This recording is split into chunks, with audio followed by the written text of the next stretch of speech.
Welcome, everybody. It's time once again for the next chapter with Charlie Hedges, as he explores turning the page on his life and yours. Hi there, and welcome to the new studio setup of The Next Chapter with Charlie. Today will be the very first official show with our new platform of audio and video. The first episode of 2025 will be published on YouTube as well as your favorite podcast location. Now, I thought that a great way to begin our first show of the year is to enjoy a conversation with our dear friend, Terry Hershey. Terry is the author of 17 books, hugely popular public speaker, landscape architect, and spiritual guide. And oh, by the way, Terry and I have been friends for almost 40 years. I'd like to say neither one of us look like it, but that's not the truth now that we're on video.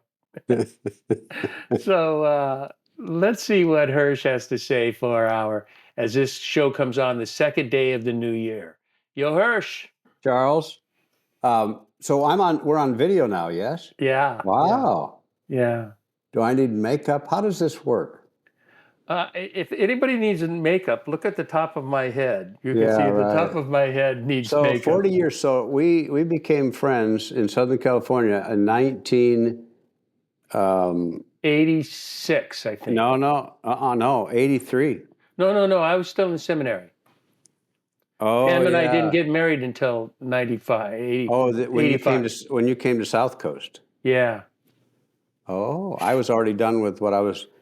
Yeah, this is going to be this would be. Let's just do a show of everything in Charlie and Terry's relationship starting 40 years ago. That would be good. You know what's good though? His is important for people to know with the friendship, because I don't remember what year it was, or we did it for like 3 years in a row, where we decided not to do. We did phone stuff, but we decided to write letters. Remember? Yeah, it was after you moved to Seattle. Yeah, we wrote letters to each other, real ones. I mean, real letters, and put them in the mail. Put them in the mail. Yeah.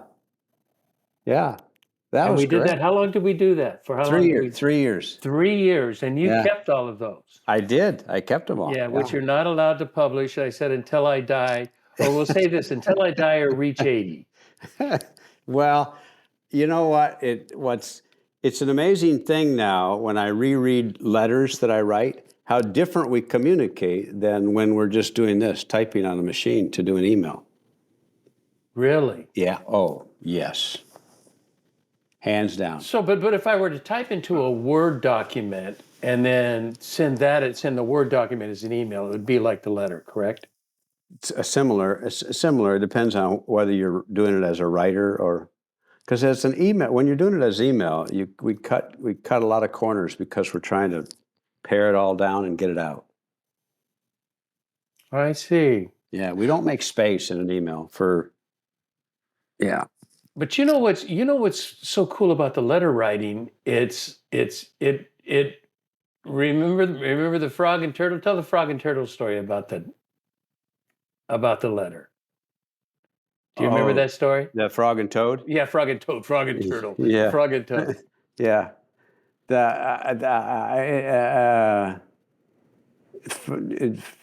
Because Toad was sitting on the front porch, and Frog came along and said, "What's the matter, Toad? You're looking sad." And he said, "Yes, my sad time of day." He said, "Why is that?" He said, "Because I was waiting for the mail to come, and I never get any mail." And Frog said, "Never? No, never. No one has ever sent me a letter." So Frog and Toad sat on the front porch, and they felt sad together. I love that part about the story. They felt sad together. Then Frog said, "I got to go home now, Toad. There's something I must do." So he hurried home, and he found a pencil and a piece of paper, and he wrote on the paper. He put the paper in an envelope, and he put a letter for Toad. And so then he ran out of his house. He saw a snail that he knew.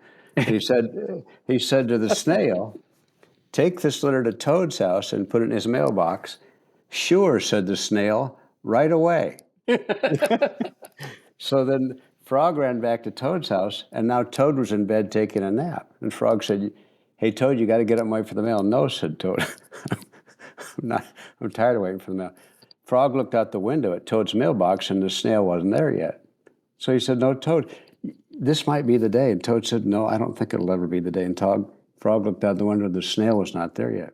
Frog said, Toad, please try. Maybe this is the day. Toad said, no one has ever sent me a letter before.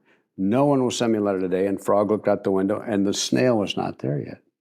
And Toad said, why do you keep looking out the window, Frog? Frog said, because now I am waiting for the mail.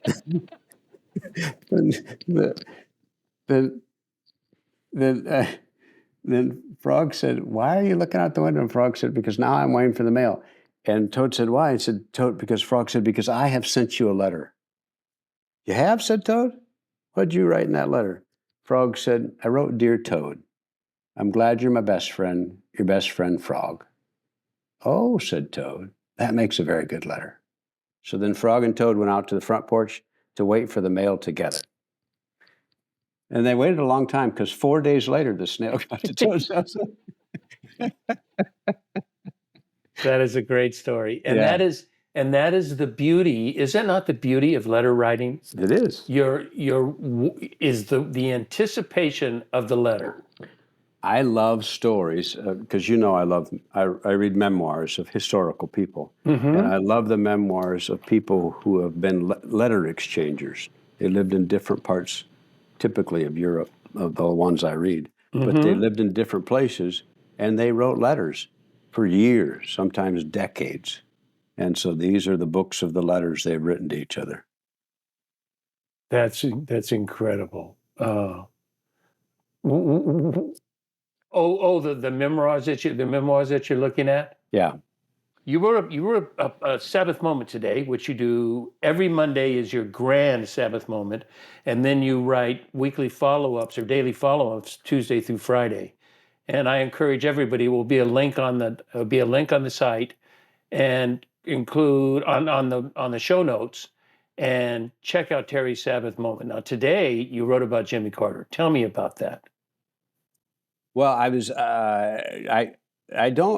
write Sabbath moment, the blog I write, I literally write it the day I post it at night for the next morning, but I literally write it that day. In other words, I don't write it ahead of time. Right. I write it that day. Remember Charles Schultz, the guy that did Peanuts? Yeah. And because he did a comic every day. He did the Big Sunday one, remember? And then he did every day. Someone said to him once, why do you do that every day? Why don't you just take one day and do like 30 of them, and then you could take a month off?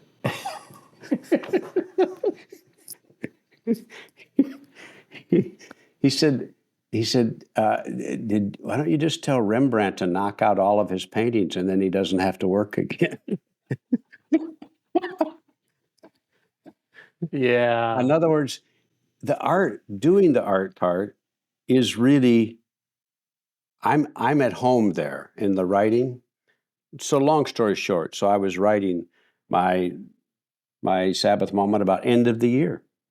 And as I was writing the end of the year thing, there was a news thing that popped up on my phone, and it was that Jimmy Carter had died.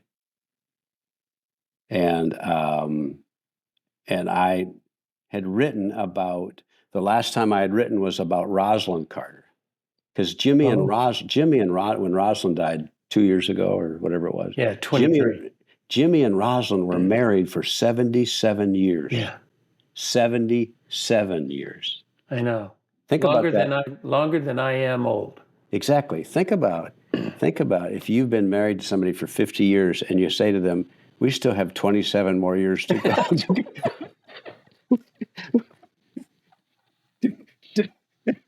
to catch Jimmy and Rosalind. Yeah, that's TMI. Yeah, TMI. exactly. I don't need to know that. We have happy 50th, honey. We have 27 more. Oh, my Lord. Oh, my goodness. So what did you learn? What did you learn in Jimmy Carter's story? Well, I did my favorite, now I have to look it up to see what it is, but my favorite Carter quote was, he said, I have one life and one chance to make it count for something. I'm free to choose what that something is, and the something I've chosen is my faith. Now, my faith goes beyond theology and religion. You and I would agree with that. Absolutely. And requires considerable work and effort. We would agree with that.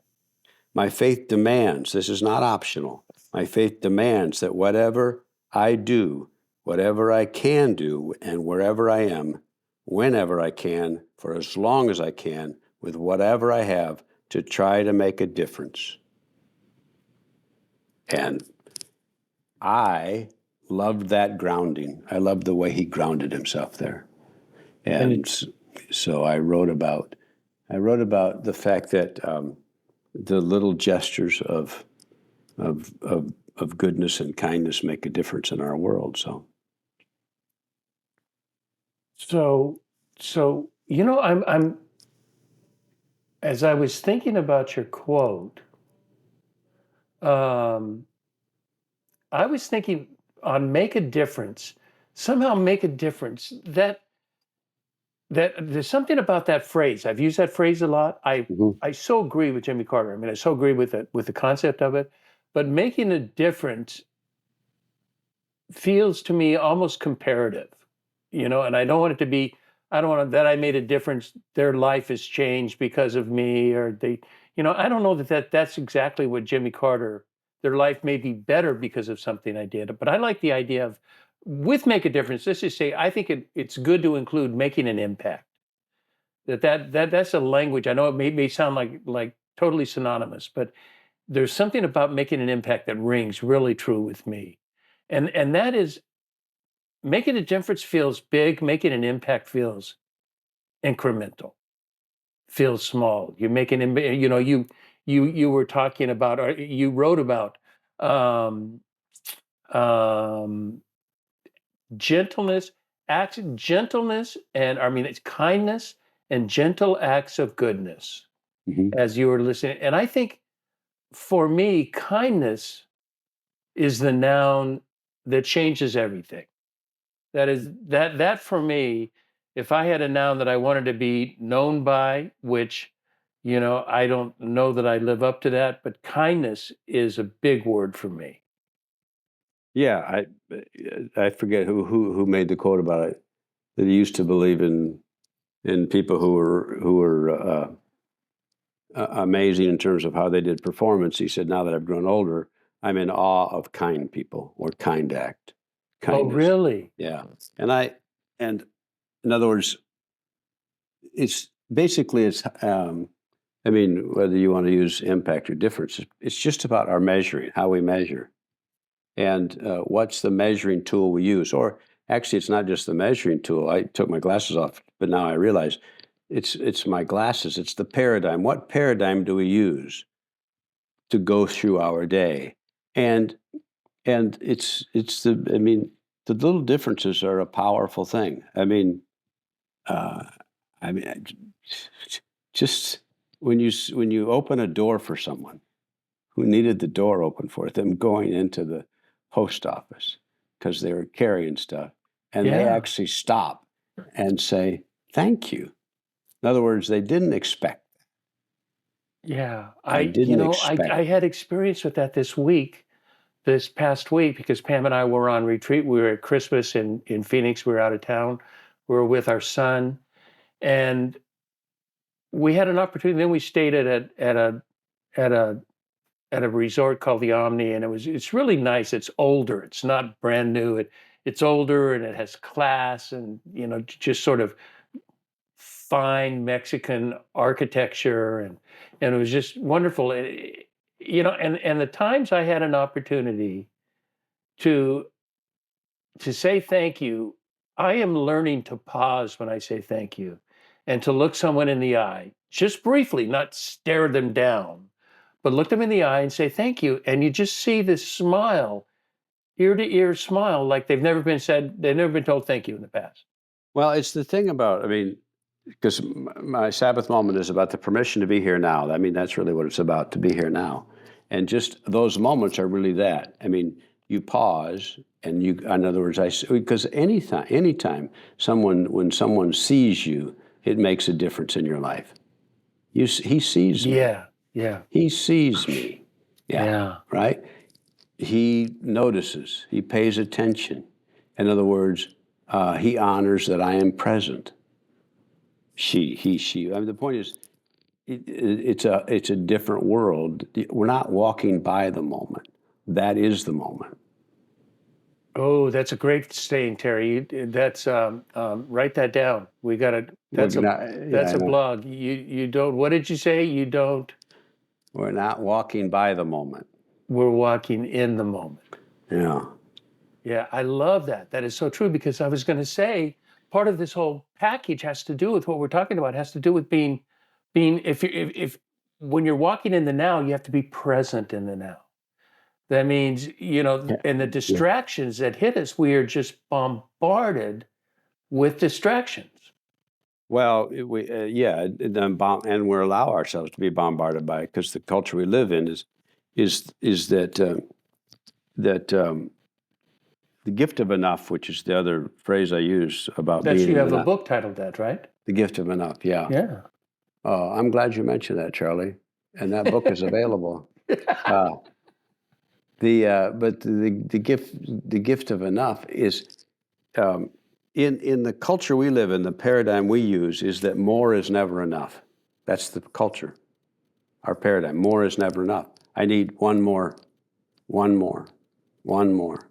And so that means I'm always moving past the moment to whatever's next. Right. So it has to be, so everything is faster.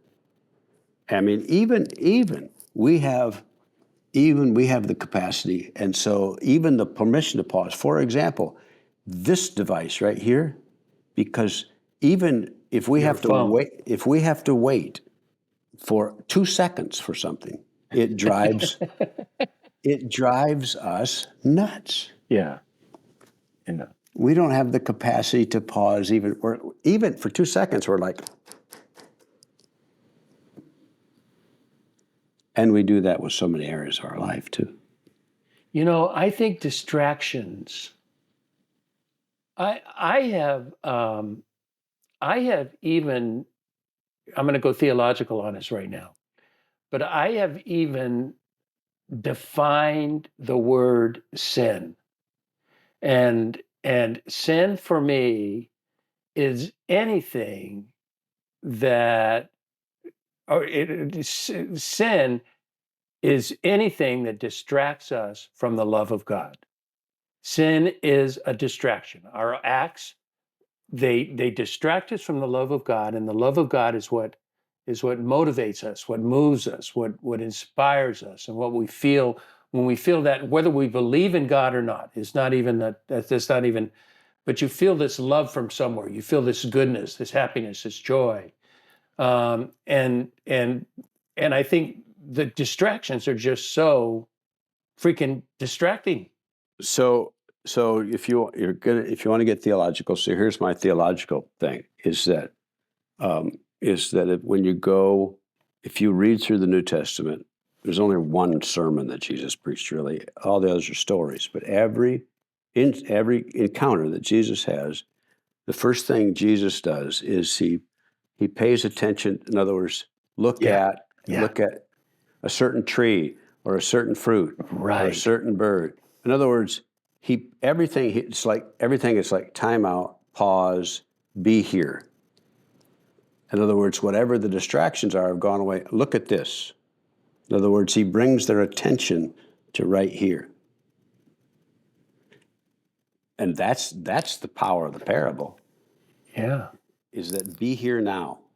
Yeah. And be and the message is about the here-ness of a And tree or yes, but one of the distractions for the disciples is when Jesus is just having them notice the tree, is they want to get the moral of the story. In other words, wait a minute, what's this about?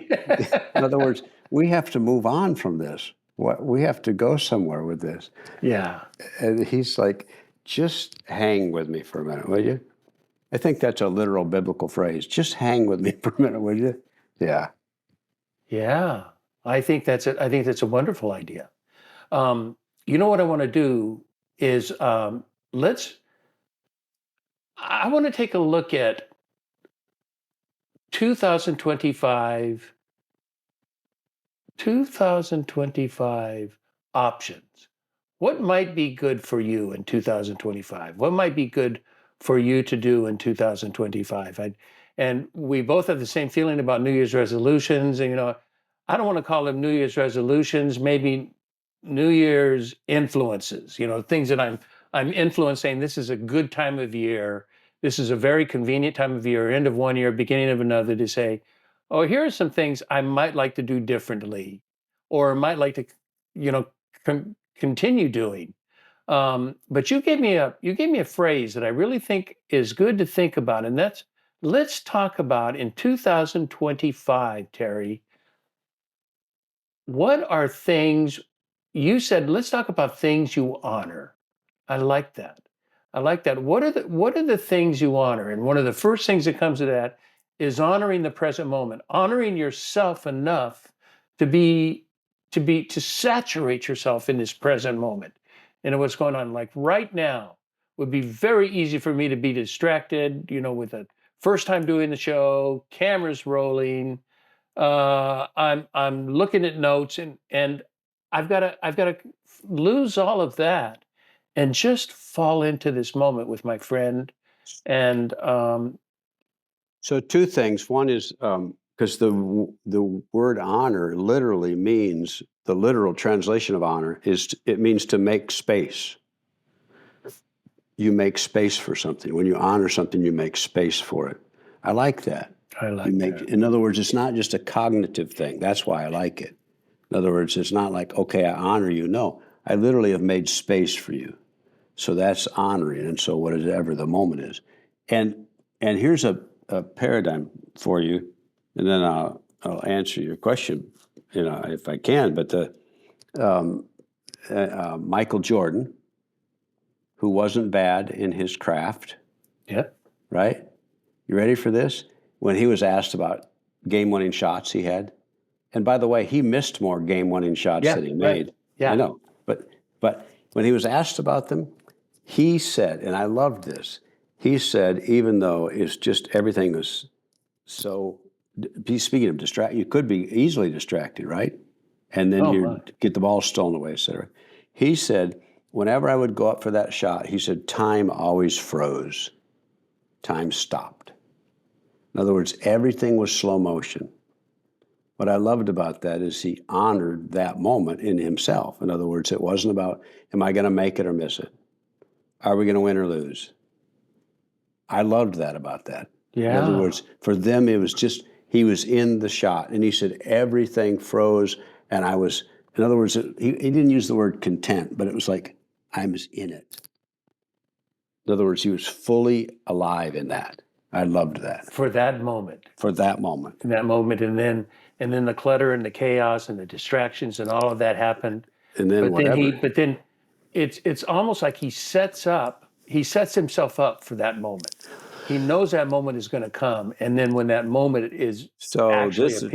So this is, to your point, is we say we want to honor certain things, say in the coming year, say whatever it is, say today, say later. And so my question is, do we set ourselves up for that or not? It's my gardening thing too. I say I want to grow so many things, but do I put the right kind of dirt there or not? Right. And the dirt is everything. And so do I set myself up for those things? Yeah. I mean, it was as you know, I did something recently in 2024 that I had never done before, that I'd always said I was going to do. I wanted to walk the Camino de Santiago, which is, I wanted to walk the French way, which is from France all the way across northern Spain, made famous by the movie The Way, even though the first people who walked it were a couple thousand years ago. Not quite, but pretty near. Anyway, I walked the Portuguese Camino from Porto up to the Camino de Santiago. Yeah, you took the quick route. I took one of the quick routes. There's actually a quicker 180 miles. There's a quicker one from France straight down. That's real short. That's only 4 or 5 days. There's about 9 versions of it.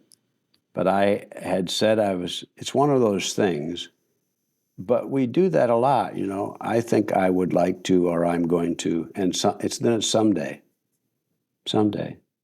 And so I finally walked. and the Camino. And the most grateful part about that is it was nothing really like I expected, because I didn't really have any expectations. See, and that's the best. Yeah. I didn't have any. Yeah. And it gave me the permission to start asking, what kind of things do I want to honor in my life and world now, both in terms of the context of me and my growth in life and relationships and work and all of that stuff. And the gift of just making that attempt was the gift. I tried it. But you did it. See, the thing is you did it, Hirsch. You know, and but there are people even who try it, and to that point, there are a lot of people who read, because I was writing while I was walking it, would never be able to technically walk it just physically. It's not possible, but they can still walk it virtually. In other words, there's still things we can do with that. Yeah. Yeah, that's you know, I was in sort of line with deciding to do something. Timmons, you know, the guy that I worked with when I was in ministry, the senior minister, used to tell a story. 7 birds sitting on a high wire. 5 of them decide to fly away. How many are left? So, you know, you think 2. He says, no, there's They 7 decided. left. Yeah. They decided didn't fly. They didn't Exactly. do it. They didn't. And I was at a Guardians baseball game, a playoff game that my son was in. I think it might have been against the Yankees. And sitting behind me were 2 women who were the softball coach for a softball.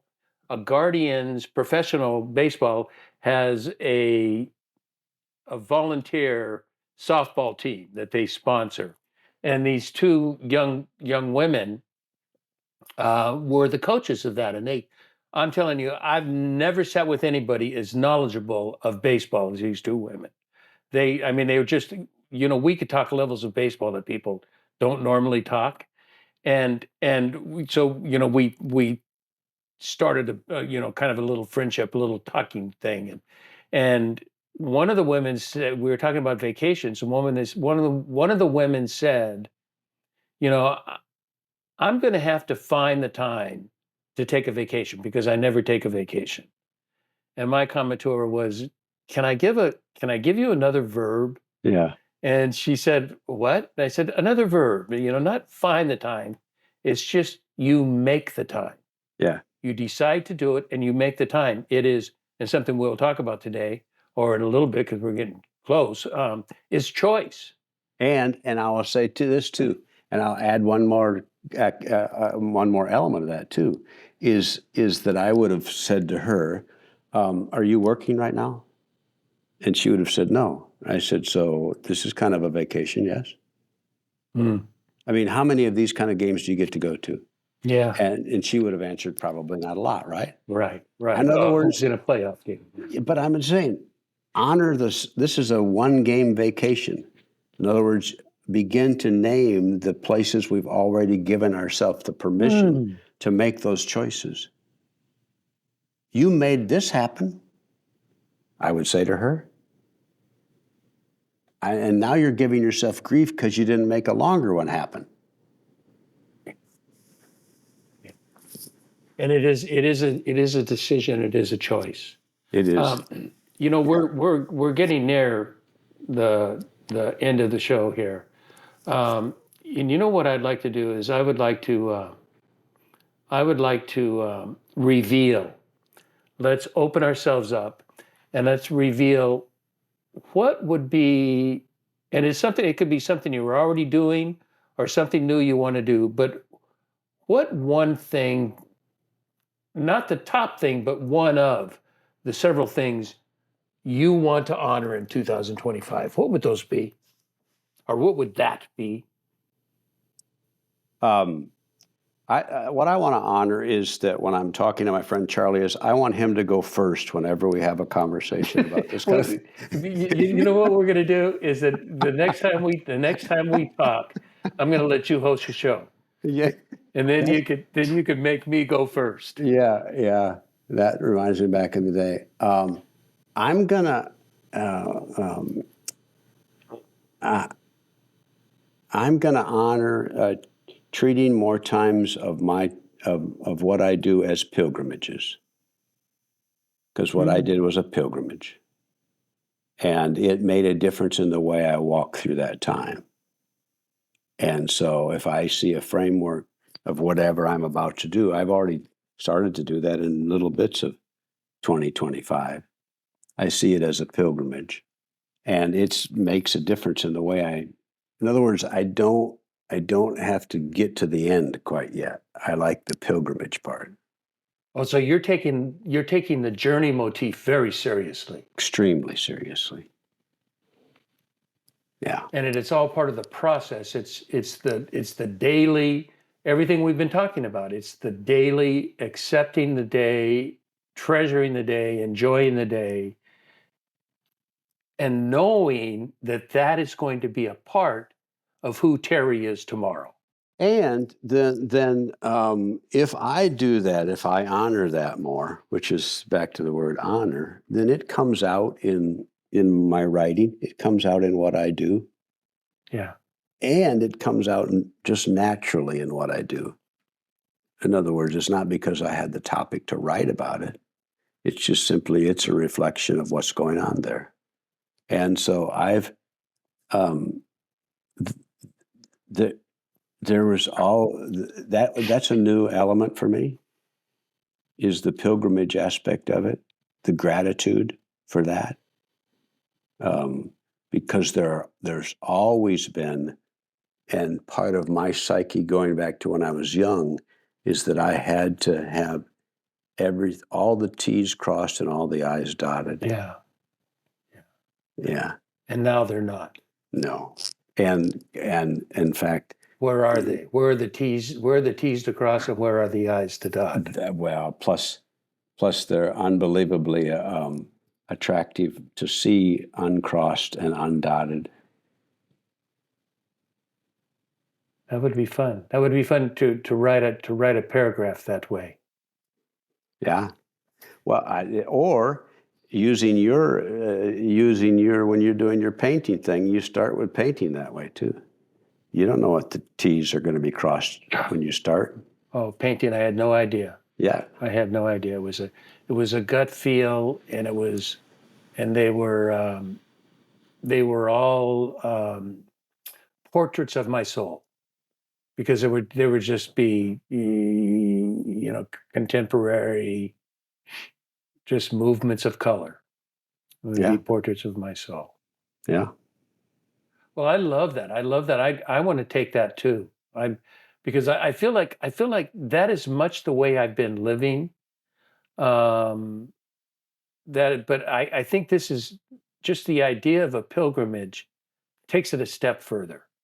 I think I want to steal your idea, and Okay. and and and it makes me think of, how do I say this briefly, about it's an acceptance of myself, an acceptance of my situation, wherever I am in life and what I'm doing, totally accepting that. I have I've told the story, I think, on the show, so I don't have to belabor it. But I had an interview with a best-selling author, and his name was Andrew Miller, and Andrew talked about acceptance that what I had done, what happened to me as a child, in being abandoned and neglected and Mm-hmm. rejected, and some pretty Mm-hmm. it was pretty serious stuff. Um, that wasn't something that was done to Charlie. That was something that made Charlie who he is today. That those that abandonment and that rejection made me want to be a kind person, made me want to be an accepting person, made me want to show the stranger care and love. And in doing that, if I think that life is a pilgrimage, and that if indeed I am that person I was then, I will become this person that you're talking about now. I will become this pilgrimage person of living life, considering life at the moment, and that's really all that exists. And the phrase that you and I have talked about before, and because that only then are you comfortable in your own skin. How true. Yeah. How true. I love that. Well, thanks, Hirsch. Thanks for the Yeah. first show. Yeah, well, I'm glad I'm glad you finally are of the age where you can kick into video now. Yeah. Yeah. Yeah, it took a few years. I think 7 years. This is show number 347. Can you believe that? No, that's great. And you remember how it started? Yeah, Started with you and me doing Yeah. 15 shows maybe. Do you Yeah. remember the name of the show? It came No. from one of your sayings. What was it? The Permission to Be You. Seriously, that was the name of our show? That was the name of our show that we did together. Wow. Yeah. I think there are some in the archive somewhere. Wow, that's Yeah. great. So Hirsch, All right. thanks, buddy. That's so good. It's always such a delight being with you. Well, keep it up, buddy. Okay, man. I also want to thank everybody for tuning in to the next chapter with Charlie. And until next, this is Charlie Hedges signing off. Bye for now.